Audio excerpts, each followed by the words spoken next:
When you release a crochet pattern, which one of these three things do you do?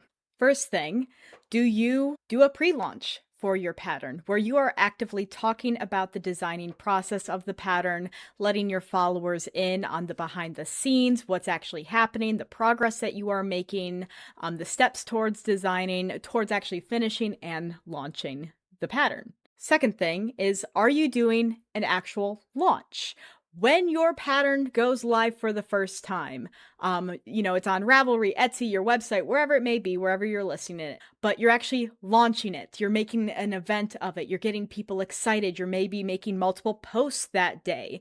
And by posts, I mean static posts, video posts, all of that. You're making content around your square on launch day, celebrating the fact that this is finally available. And third, are you following up with your launch?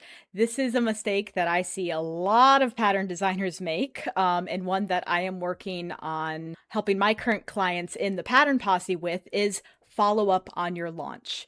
You can be strategic with your lead up and with your actual launch to try and get as many sales as possible, but all of your sales, or at least most of your sales, will be coming in the follow up.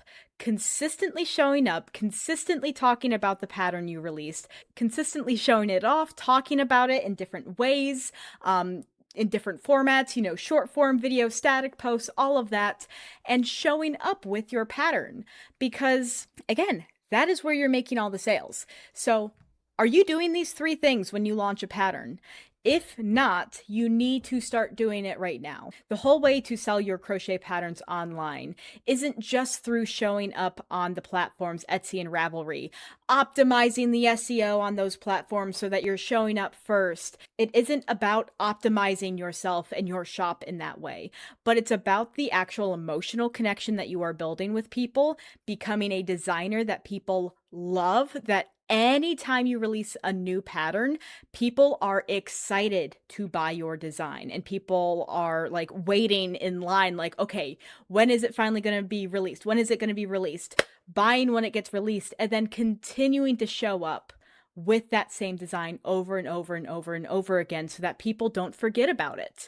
And it's easy because, especially as a pattern designer, if you have, let's say, 20, 30, 40 patterns, it's not easy to always be rotating through them. And you're usually focused on the new product. Okay, I just designed this pattern, I just launched this pattern, and I'm on to the next pattern. And then starting that cycle over and over again. Instead of, using that bank of 20 patterns you have to make content that will sell those 20 patterns that are already made and that you don't have to put any extra effort into except for marketing.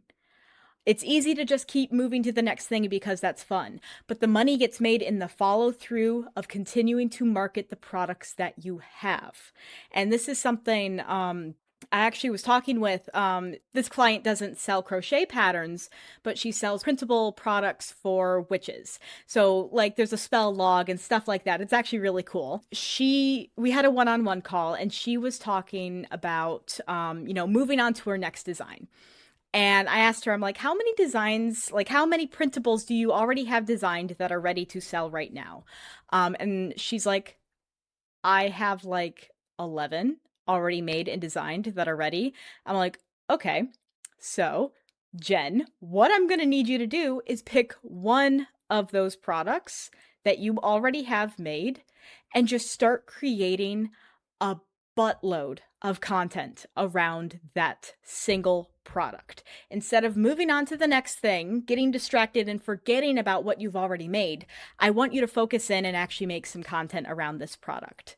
And she was making a couple sales to 0 to a couple of sales so far in the group. So I'm like, lock in, focus on the one, and create content around that and see what happens. And I helped her create some reel series and some actual frameworks of what kinds of videos to make.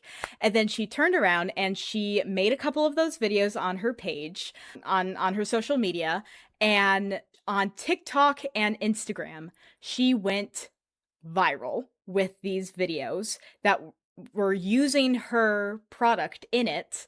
not as like the main focus, but using it in the videos.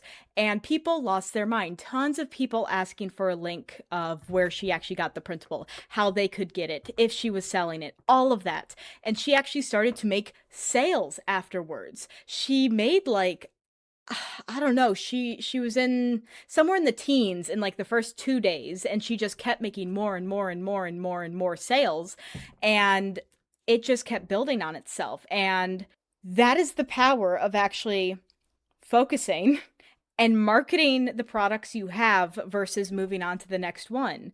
And that is why the follow-up, if you are, we talked about those 3 things. What 3 things are you doing when you launch a pattern? When we talk about the one that is the most important and the thing that you should really be focusing on when you launch a new pattern, the pre-launch is great. You start building up some anticipation for it. Like, this is great. The launch can be great to actually make sales on the day that you release the pattern. But the one that can make you the most money, especially right now, and especially if you don't have a big audience at the moment, is that post-launch. Is that post-launch follow through continuing to post consistent content around your pattern. That is the thing that will be a game changer in your business. That's how you get to making more sales. That is it. Super short video today, just because this was something kind of rolling around in my head. And yeah, I'd love to know what you actually do when you launch a pattern. Do you do a pre-launch? Do you do an actual launch? And do you do follow-up? Which one of these, or do you do all 3 of these? I'd love to know in the comments below. Outside of that, I'm not going to do a big long Midwestern goodbye today, but make sure you like this video and subscribe to my channel below. I would really appreciate it. And I'll see you again in another video. Bye!